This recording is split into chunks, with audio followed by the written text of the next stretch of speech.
জ্যোতিষ ভাগ্য গড়ে দেয় আর অন্যদিকে জ্যোতির্বিদ্যার যে সায়েন্টিফিক দিকটা, এ দুটোর মধ্যে একটা টানাপোড়েন, মানে যেটা আমরা প্রায়ই শুনি, জ্যোতিষ আর বিজ্ঞানের যে পুরনো লড়াইটা। হ্যাঁ, বিষয়টা তো খুবই চেনা। মানে ভাগ্য না চেষ্টা, এটা নিয়ে তো আমরা কত কথাই বলি। যেমন ধরুন, শুধু জ্যোতিষ ভুল আর বিজ্ঞান ঠিক, এই সাদা-কালো ভাগাভাগি থেকে বেরিয়ে এসে হয়তো এটা দেখা যেত যে এই সময়ে দাঁড়িয়েও, মানে আজকের দিনেও, জ্যোতিষ কেন এতখানি টিকে আছে। ইন্টারেস্টিং পয়েন্ট, মানে শুধু ভুল প্রমাণের বদলে এর টিকে থাকার কারণটা খোঁজা। ঠিক তাই।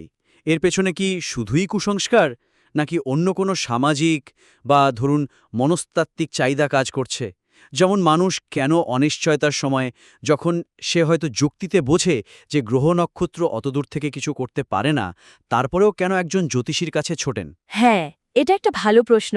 এই যে একটা ভরসা খোঁজা বা নিজের জীবনের উপর নিয়ন্ত্রণের একটা আপাত ধারণা পাওয়া, অথবা ধরুন এই যে বিজ্ঞান আর বিশ্বাসের লড়াইটা দেখানো হয়, এর বদলে এদের এক ধরনের সহবস্থান নিয়ে তো ভাবা যেত। অনেক মানুষই তো ডাক্তারও দেখান, আবার পুজোও করেন গ্রহশান্তির জন্য। এই আপাত স্ববিরোধিতাটা কেন? এর পেছনের সাইকোলজিটা কি? বুঝলাম। মানে প্রচলিত বিতর্কের চেনা ছকের বাইরে গিয়ে একটু অন্য অ্যাঙ্গেল থেকে দেখা। একদম।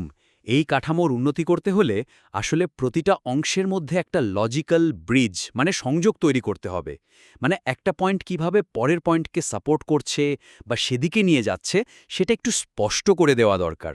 আচ্ছা ধরুন, জ্যোতিষশাস্ত্রের যে ভিত্তির উপর দাঁড়িয়ে রাশিচক্র তৈরি হয়েছিল, সেটাই আজ বদলে গেছে। তাই এই বৈজ্ঞানিক সত্যটা জানার পরেও মানুষের বিশ্বাসের জোর কমে না কেন? সম্ভবত কারণটা লুকিয়ে আছে আমাদের ভবিষ্যৎ জানার বা নিয়ন্ত্রণ করার এক গভীর আকাঙ্ক্ষার মধ্যে। কিন্তু সেই নিয়ন্ত্রণ কি সত্যিই বাইরের কোনো শক্তি দেয়, নাকি তা অর্জন করতে হয় নিজের চেষ্টায়? ও বাহ! এটা খুব ভালো উপায়। যদি মহাজাগতিক বস্তুগুলোর প্রভাব আমাদের উপর এতই কম হয়, তাহলে ভাগ্য নির্ধারণের চাবিকাঠিটা আসলে কোথায়? জ্যোতিষের ধারণার মধ্যে, নাকি অন্য কিছুতে? বাহ! এই উদাহরণগুলো খুব কাজের। এটা আমার কিন্তু বেশ ভালো লেগেছে। একদম। বৈজ্ঞানিক দিক থেকে গ্রহ নক্ষত্রের ভাগ্য নিয়ন্ত্রণের ক্ষমতা প্রমাণিত নয়, আবার জ্যোতিষের নিজের গণনার ভিত্তিটাও পৃথিবীর পরিবর্তনের সাথে সাথে আর আগের মতো নেই, যেমন ওই অক্ষসরণের কারণে। তাই এটা বোঝা কঠিন নয় যে আমাদের ভাগ্য আসলে বাইরের কোনো অজানা শক্তির হাতে বাধা নেই। হুম। তাহলে নিয়ন্ত্রণটা কোথায়?